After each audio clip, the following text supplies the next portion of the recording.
boys? Welcome back to Today in Combat. I'm Bradley Gleason. New location, huh? Come home. You know, we're keeping you on your toes over here. Every video for the next 3 weeks is going to be in a new location. We're going to go Foxborough, Massachusetts, Hartford, Connecticut, back to Austin, Texas, to Providence, Rhode Island. It's a freaking wild whirlwind of a life that I live on the road, but we're still coming at you. We got a big fight card this weekend. UFC Mexico City, Brandon Moreno versus Steve Erceg. Low-key banger of a card. But we got to talk about last week's UFC London because holy shit, did Sean Brady put on a performance of a lifetime against Leon Edwards. A 3-round shutout, 4th round sub. Incredible. What does it mean for the welterweight division? Who's getting the next title shot? We got Jack Della Maddalena, Bilal Muhammad fighting here in a couple weeks. But Sean Brady just made a case for himself. He just made a real case. So we're going to talk about that a little bit on the front end. Mexico City on the back end because, again, there's some bangers. Joe Pyfer, Kelvin Gastelum, banger. But let's start with UFC London. Hey, let's get into it. Let's just fuck around and get into it. Sean Brady goes in to London, England, the stomping grounds of one Leon Edwards. I think he's actually from Manchester. But regardless, or Birmingham? He's a Birmingham boy, isn't he? He's got that Peaky Blinder on him. Wasn't that Birmingham? First of all, okay, I'm starting off on a little bit of a tangent. The camera's going to shake anytime I touch my computer. Doesn't matter, but I'm pretty sure Peaky Blinders, that was Birmingham for sure. Fantastic show if you haven't seen it. You know what I've been thinking about? Has anybody been watching Severance? I've heard a lot of good things. I need to get into a new show. I've heard great things about Severance. Drop a comment right now if you've seen Severance and if you recommend it. Is it worth diving deep into? Peaky Blinders, Birmingham, Leon Edwards, hometown from Jamaica. This isn't going to give it to me. Hometown. What a way to start off the show, am I right? We're just going to, Kingstown, Jamaica. Fucking, I knew it was going to do that. Lives in Birmingham. Yes, brother. That is called a steel trap mine. I know my shit. You can say what you want about my picks, but I know my locales better than just about anybody. So, Sean Brady goes into the O2 and puts a freaking beatdown on Leon Edwards. And before the fight, I'll be honest, I wasn't sure. I went back and forth all freaking week. I started on Leon Edwards. Actually, I think I started on Sean Brady, and then I went to Leon Edwards. I was like, Kamaru Usman, Colby Covington, he's fought wrestlers before. I don't really know if, I've said it before, I'll say it again. Sean Brady is kind of the forgotten king. No more, but the forgotten soldier of that welterweight division, just because there's so much personality in there with guys like, maybe personality's a bad way to put it, but, incredible fighters like Ian Machado Gary personality, but Shavkat, Jack Della, there's so many guys that are fighting for the top of that, Joaquin Buckley, guys that are fighting for the top of that welterweight division that Sean Brady kind of fell under the radar. Had a big win over Gilbert Burns, but it was in the UFC Apex. Didn't feel too big. We talked about that last week, but this one did. And boy, did it. I mean, this has the world on fire about Sean Brady. People talking about he deserves it over one Shavkat Rakhmonov. I want to dig into these welterweight rankings a little bit because it's kind of a mess. Let's be honest about it. Sean Brady just getting that big win over Leon, now looking at the number 1 spot, which I wasn't sure he was going to get. Sitting at 1, Shavkat Rakhmonov at 2, Leon 3, Kamaru 4, Jack 5, Joaquin 6, Ian 7. Let's stop there, because that's where I think the matchmaking starts. Gilbert Burns already matched up with Michael Morales. He's fighting. He's either on, I think he's on 215. Is that true? Sorry, 315, not 215, but same shit. You know what I'm talking about? Yeah. He's on 315. So he's going to be fighting Michael Morales on that same card. Bilal Muhammad and Jack Della Maddalena are fighting. So those are the 2 matchups we have made in that kind of top 8. Of course, we have Carlos Prates fighting Jeff Neal at 314. Skip that for now. But that's a fucking awesome fight. Love Carlos Prates. Should be a banger. We'll go 7 down. Ian Machado Gary, Joaquin Buckley.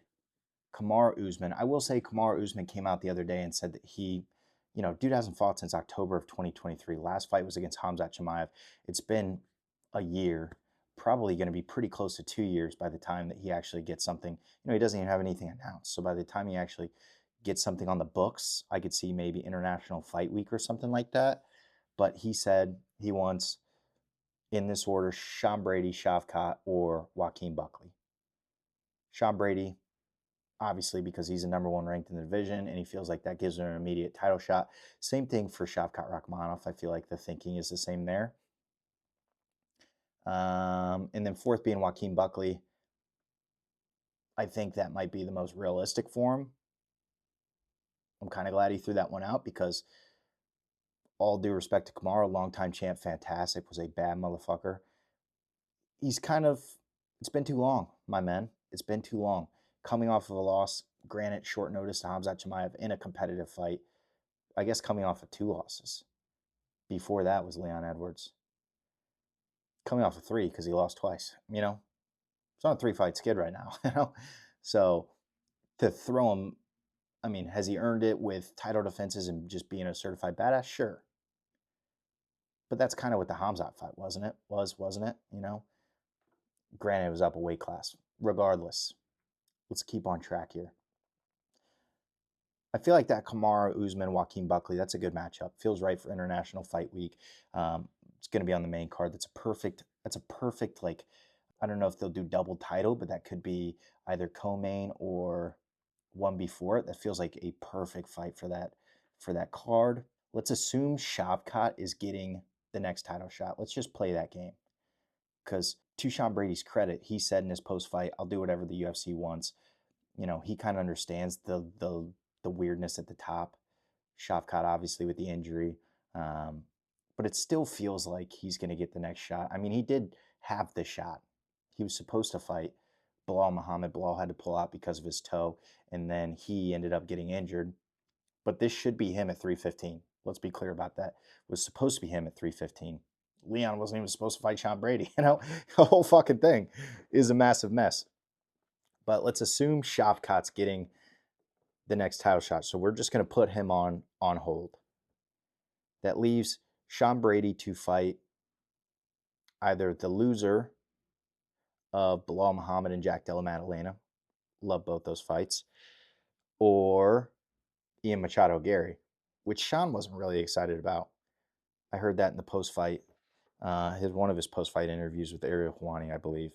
He said, he's past Ian Gary, which does leave him in a weird spot. Everybody's behind him now. He's got to fight behind him unless he's fighting Shavkat for a number one contender or for the belt itself. But Sean Brady because of that massive win, he just got put into a real weird spot because of the way that the welterweight division is sitting right now, with Shavkat being injured and Jack Della Maddalena having to step up.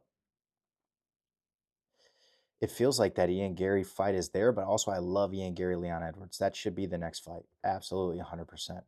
Fuck Sean Brady in that case. Not actually fuck Sean Brady, but like the Leon Edwards Machado Gary fight is fantastic. Ian used to fight in his gym, apparently got kicked out. There's bad blood. The trash talk's going to be fantastic.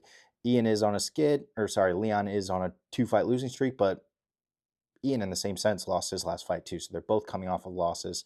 That fight needs to be made. So we're looking at Sean Brady, loser of the title fight. Shavkat gets the winner of the title fight. Leon versus Ian Machado Gary. Kamaru versus Joaquin.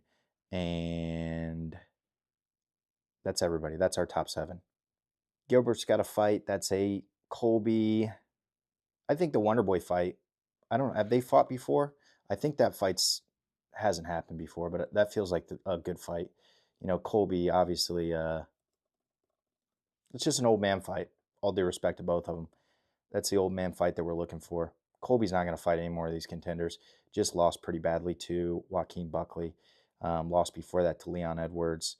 If we're looking down even more, Jeff Neal at 10's got a fight with Carlos Prates. We just figured out Stephen Wonderboy Thompson's.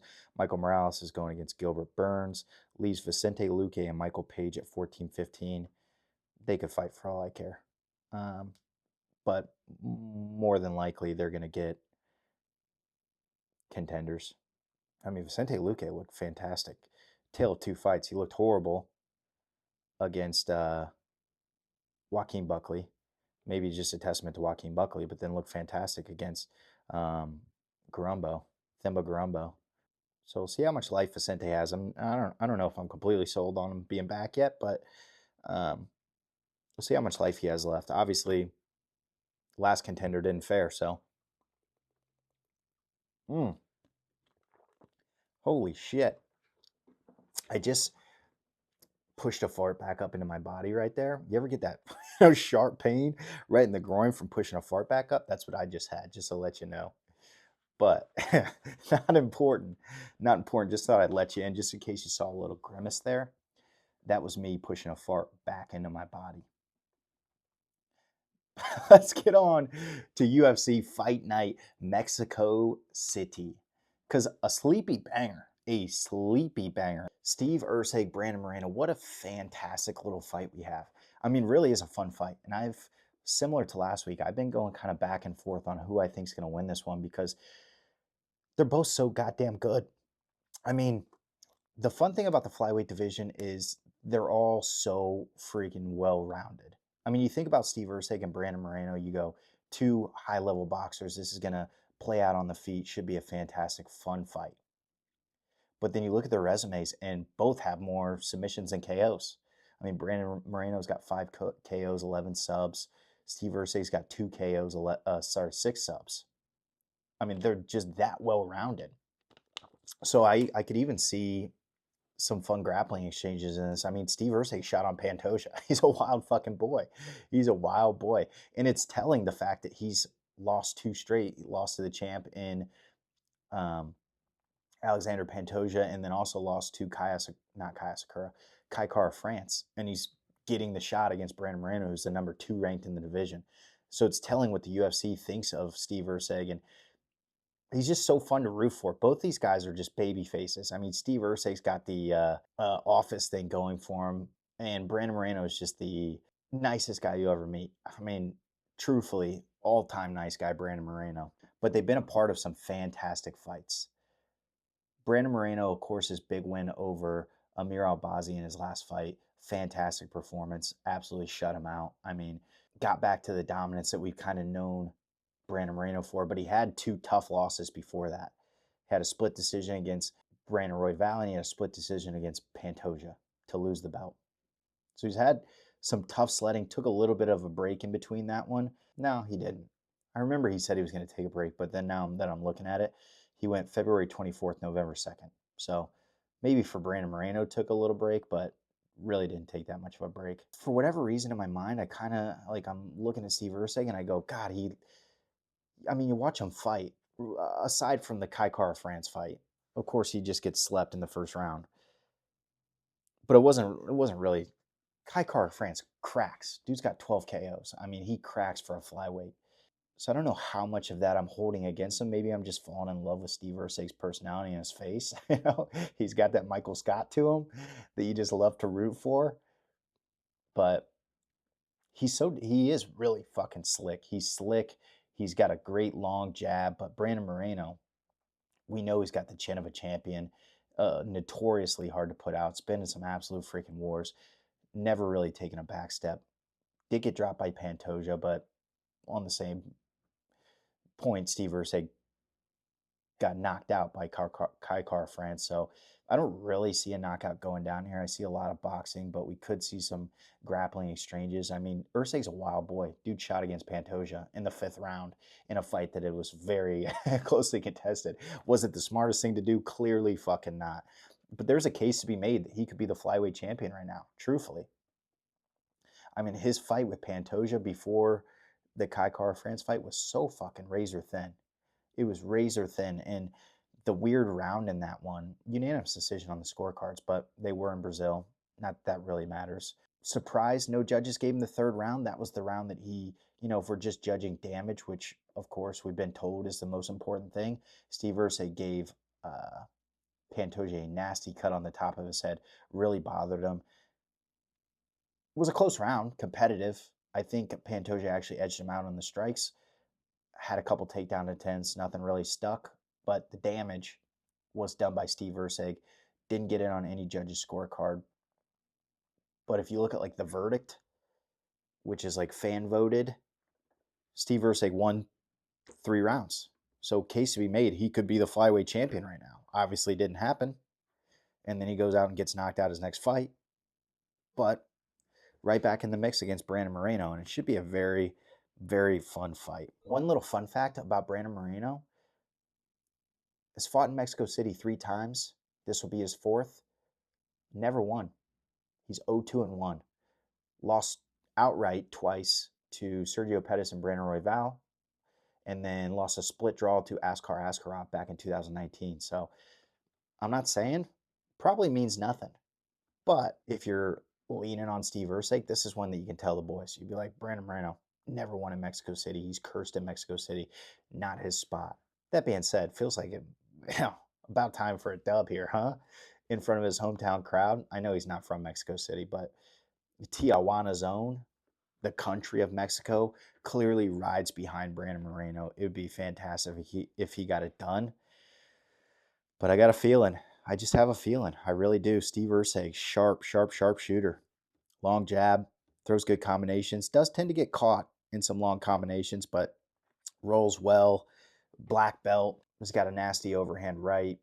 Knocked out Matt Schnell with a counter left. I mean, he's a bad boy, but Brandon Moreno on the other foot is a champion's champion. I mean, he's been doing it for a long time at the highest level, and he's never been knocked out, especially not by Kai Kara-France. I mean, he knocked him out. So, competitive fight, really fun. Other fights on the card: Manuel Torres, Drew Dober. Feels a little weird in this spot, only because Kelvin Gastelum and Joe Pyfer are behind him. I feel like that's a bigger fight, but it doesn't really matter. Manuel Torres coming off of a knockout loss to Ignacio Bahamondes, who just had that big win over Jalen Turner. And then Drew Dober coming off of a knockout loss to Sheen Silva. Not a knockout loss, sorry. TKO Dr. Stoppage had that remember that big cut over his eye? Good God. Before that, lost a unanimous decision to Anato Moicano. So on a 2-fight skid, Manuel Torres, Mexico zone, before losing to Ignacio Bahamondes, beat Chris Duncan, who's streaking right now. So good win right there. Kelvin Gastelum, Joe Pyfer. I love this fight, mainly because I love Joe Pyfer. Be Joe Pyfer. New set of new hair. This is gonna be a first fight with a full head of hair. Last fight he fought Marc-Andre Barre and knocked him out, clean cocked him, which was a massive win for him because of course he was coming off the 5-round loss to Jack Hermanson, and his first 5-rounder kind of got checked by the old guy there, you know. Joe Pyfer, big spot, fight night main event, gets the call against Jack Hermanson, and just think the 5 rounds might have been a little too early for him, gassed out a little early. Jack Hermanson took the later rounds, ended up beating Joe Pyfer, but before that, I mean, KO, sub, bad motherfucker. You do not want to get hit by Joe Pyfer, but Kelvin Gastelum, notoriously hard to put out. Last time out, had a big win over Daniel Rodriguez in a unanimous decision. Looked good. Looked really good in that fight. Got subbed by Sean Brady. Sean Brady, of course, in the same camp as Joe Pyfer, both Philly boys. I favor Joe Pyfer in this fight. He's a minus 550 favorite. Feel like Kelvin is just kind of, they're just at different points in their career. Joe Pyfer is rising up the ranks in the middleweight division, who feels like it's going through a lot of turnover with guys like Nasruddin on the rise, guys like Kyle Bahayo on the rise. It feels like we're kind of turning a new leaf in the middleweight division. I feel like Joe Pyfer is going to continue that momentum, getting some new blood. Not ranked. It's not a ranked fight, but it's got to be pretty dang close. Kelvin's not in the rankings currently. Right now, 15 is Roman Kopylov. Had that big win over Chris Curtis, last second head kick. Nasty. I love me some Roman Kopylov. Then Michel Pereira lost to Anthony Hernandez his last time. Rainier de Ritter got the call against Bo Nickel.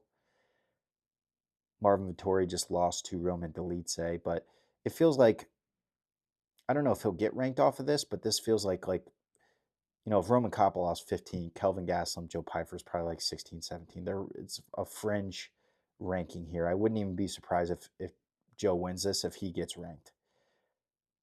They kick out a guy like Michel Pereira. Could be the case. Who knows? Either way, knocking on the door in the middleweight division. Um, let me get back to my card. Raul Rojas, Vince Morales. Minus 310 favorite. Raul Rojas coming off a big win at UFC 306, opened up that card. Vince Morales. I feel like the rest of this card, I kind of peeked at it already. They feels like they're kind of setting up a couple of guys just to make big jumps. I mean, Vince Morales, a tough kid, but hasn't really had a great stint in the UFC. Had last two times out, he lost, one being to Elijah Smith in his debut, which was not too long ago, just a couple, February 15th, so just over a month ago, but he's coming right back into Raul Rojas.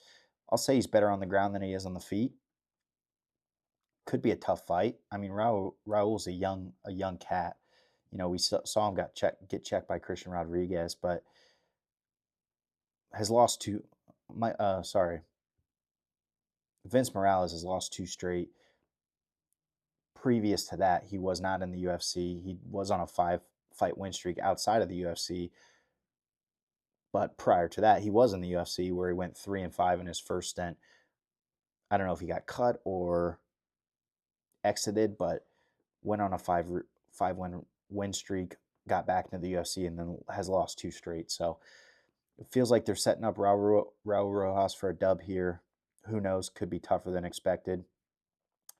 Lazy Boy Rodriguez is on this card against Kevin Borjas, who I think is on a 2-fight skid as well.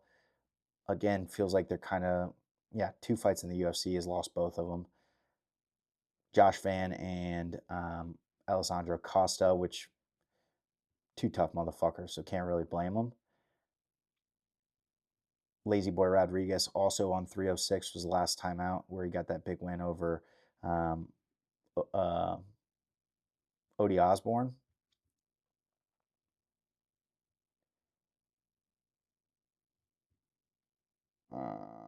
So feels like he's kind of getting set up for a dub here in Mexico City.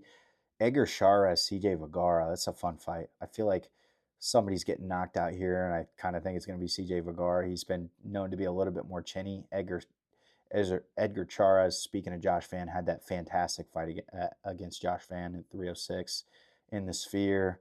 Jose Daniel Medina versus Atiba Gutierrez. Atiba is going to be making his UFC debut, fighting out of Cameroon. Just a thick boy. Throws big hands. Not the most technical, but strong as a motherfucker. I mean, he's a thick boy. Christian Rodriguez, Milky Costa. I think this is a really fun fight. C-Rod lost his last one, if I'm not mistaken. No, won his last one. Austin Bashi lost the one prior to that against Julian Erosa. But yeah, he is the debut killer. The debut killer. Raul Rojas, Cameron Simon. I don't know if Bulgarian was making his debut against C-Rod. He was not. Second fight in the UFC, but then took on Austin Bashi, who I saw was actually training with Diego Lopez. He's acting as Diego Lopez's Alexander Volkanovski, so that's interesting. But C-Rod back at it against Milky Costa, who's making a quick turnaround, fought Andre Fili at UFC Seattle, put on a really good performance there. Subbed him in the second round, pretty early in the second round too.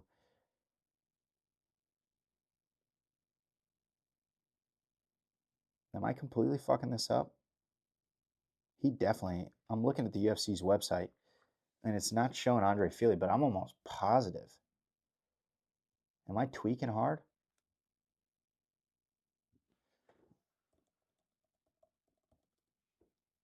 Is there a different Milky Costa? Pseudo Versong. Andre Fili, Milky Costa, yeah. So it was actually round one. But big win over Andre Fili. Making a quick turnaround. That was February 22nd. So turn around in about a month and is going to be fighting one C-Rod. Should be a really good fight. Very close in the odds. Christian Rodriguez currently the minus 180 favorite. Lupe Godinez back at it. She's kind of been up and down in the UFC. 2023 went on a 4-fight win streak, and then 2024 lost 2 straight to Mackenzie Dern and Verna Janjarova. So looking to see Lupe get back on track against Julia Palastria. Anybody else fun on this card? That's about it.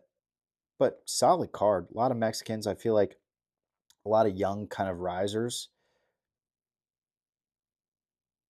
like Joe Pyfer, Raul Rojas, Lazy Boy Rodriguez. But I think we're also going to get a lot of knockouts. So it should just be overall a really fun card. Normal time? They should be probably normal time in Mexico City. I think they're on the same time zone. Yeah, 7 p.m. Eastern main card start. So yeah, I think I'm going to regret taking Steve Erceg, but I like him. I don't know why. I just like him. I like him. This is a biased pick. And I love Brandon Moreno too, but there's something about, Brandon Moreno's been around for a long time. There's something about seeing a guy, the new guy succeed that you always kind of root for. But Brandon Moreno, a tough out. I would not even be 1% surprised if he took this dub. Love the kid. And he's fantastic. Again, his last 3 fights, he's looked good. Lost 2 very close decisions against Brandon Royval and Alexander Pantoja, and then put on a masterclass against Amir Albazi. So I like it. We sorted out the welterweight division. We talked UFC Mexico. I'm finally going to be back in Texas next week for a week and then back to Providence. But I'm so excited to be home. I've been here for too fucking long. I was sick of these hotels.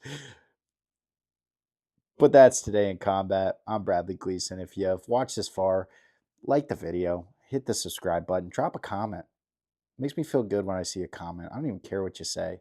Tell me your picks. Tell me, let's see, what should you comment about? Give me who you think Sean Brady should fight next. And give me who you think Ian Gary should fight next. Because those are the 2 kind of weird ones in the division.